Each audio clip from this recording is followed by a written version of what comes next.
我这样做是不要不要得就应整着啊。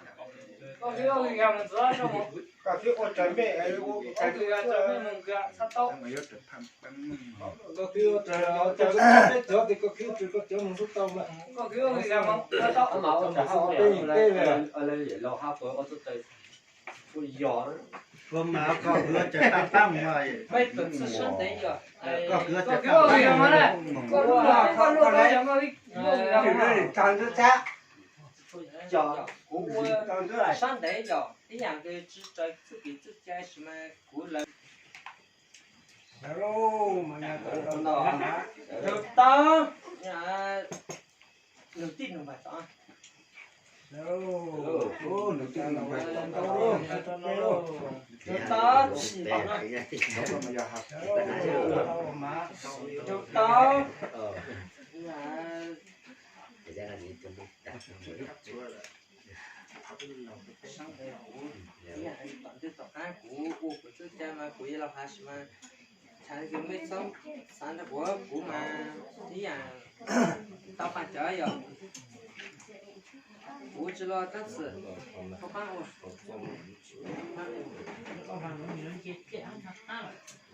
thọ mà của chỉ lo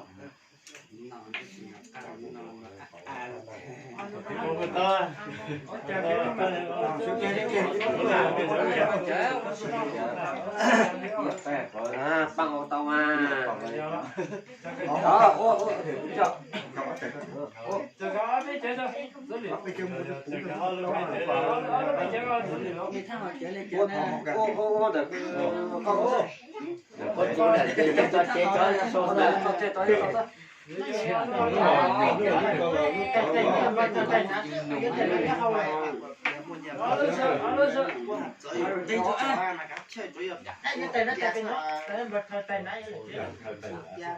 cái cái gì nó sẽ sống à?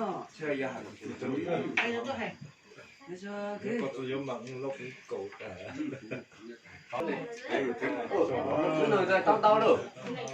Có ok có sao ta?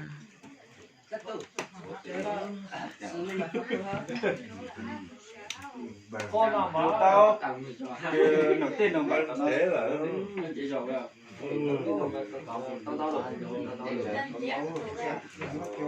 Ta cho họ tiêu kỹ lại nha, tôi để tao họ hạt tí này.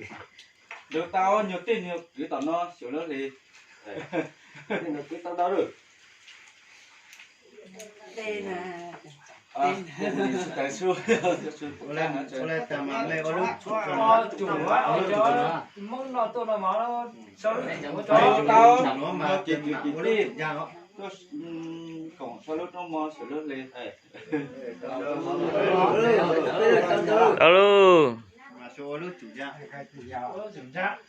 đâu tao nhon đi đào gió lớp chừng là có sửa lớp lên biết con đâu luôn cái này rồi cái là có chú là có thể tự nhiên nè cái chỗ mà ta nó có mà có cả có sao có cả tôi gì vậy để để cho xong rồi đấy ra mới có cả nhé ô để có sao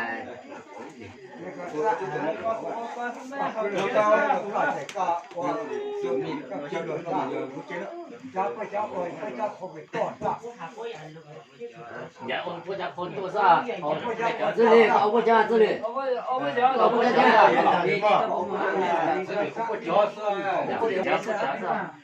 tôi cứ tầm này cũng hay sửa đi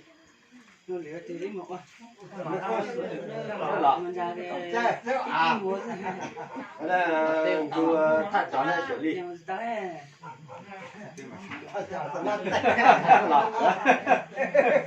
có phải là giống như làng này sửa đi Vỗ bê.